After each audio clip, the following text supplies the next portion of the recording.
Ang pagkakaiba ng Finance Secretary Ralph Recto at ni Mayor Vico Soto, yan ang pag-uusapan natin patungkol sa kinabibiliban, hinahangaan at pinakamahusay na punong lungsod sa buong bansa ngayong araw po. Pero bago yan mga kaparokya, humihiling ako na pakisubscribe ang aking YouTube channel. Paki-like and share natin po mga kaparokya para mas dumami pa po ang makapanood ng content natin. Maraming salamat po sa inyo mga kaparokya at maraming thank you din po sa mga Filipino working abroad na patuloy na tumatangkilik, patuloy na sumusubaybay sa munti po nating channel. Again, thank you so much sa inyo lahat mga kaparokya at sobrang na-appreciate ko po kayo mga kaparokya. So yun nga mga kaparokya na ikukumpara ang dating senador at ngayon Finance Secretary na si Ralph Recto kay Pasig City Mayor Vico Soto. Bakit kanyo mga parokya?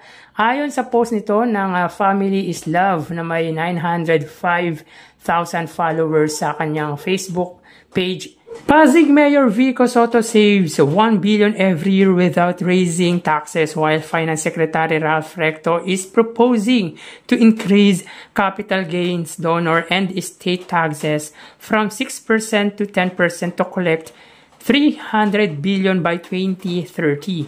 Pasig shows that when public funds are managed properly, tax hikes are unnecessary. Through transparency and firm governance, Mayor Vico Soto delivers real savings without adding burden to the people. Taxation should be the last resort, not the first solution. Fix the system first, serve the people first. In contrast, Ralph Recto's solution is demand more from taxpayers instead of fixing the system. The issue is not low taxes. The issue is poor governance. A government that fails to manage existing resources has no right to ask for more. Higher taxes will not solve corruption. Good leadership will. Grabe, precisely mga kaparokya. Totoo po yan, hindi talaga kailangang magtaas ng tax kung ginagamit or nagagamit sa maayos ang pondo ng ating bayan. Tulad nga ng sinabi nito sa lungsod po ng Pasig ay nakakapag-save or nakakapagtipid ng 1 billion kada taon. Bakit hindi kayang gawin ng ating bansa? Hindi robot ang mga taxpayer. Pinaghihirapan at pinagsusumikapan nila yan. Or natin yan mga parokya dahil lahat naman po tayo ay mga taxpayer. Wala talagang mangyayari kung nailalagay sa hindi tama ang pondo ng bansa. Puro corrupt kasi ang namumuno. Mga politician na inuuna ang sariling kapakanan.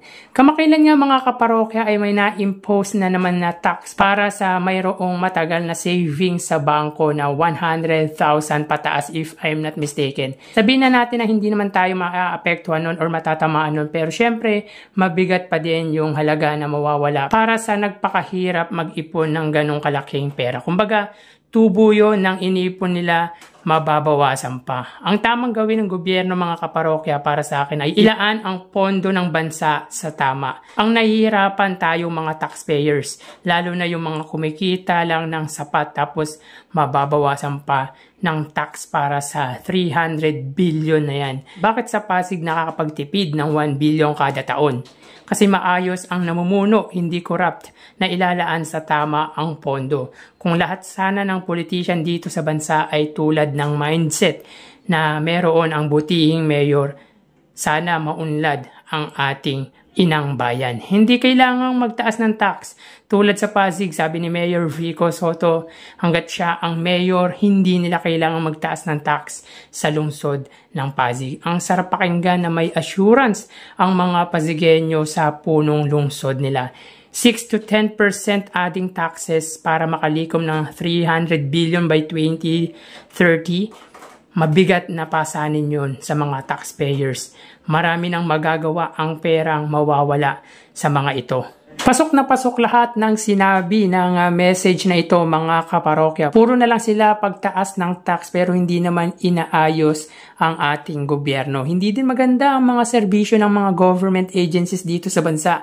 Dapat yan ang isa sa ginagawa nila ng paraan kung paano mapabilis ang serbisyo. kukuha ka ng clearances, ang daming hinihinging requirements, tapos mabagal pa.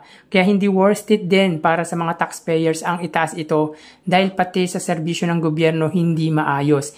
Itataas ang tax na nakawin lang ng mga corrupt na politician, yung mga nakaupo sa pwesto. Kaya tama yung sinabi dito, unang ayusin ay ang gobyerno. Linisin ang gobyerno. Pag walang corrupt na politician or mga nakaupo, ay hindi kailangan po magtaas ng tax. So kayo mga parokya, ano masasabi nyo patungkol sa mensaheng ito? Paki-comment naman po ang inyong opinion sa comment section ng video na ito. So hanggang dito na lang po tayo. Magsiingat po tayo mga parokya. Keep safe. Thank you and God bless.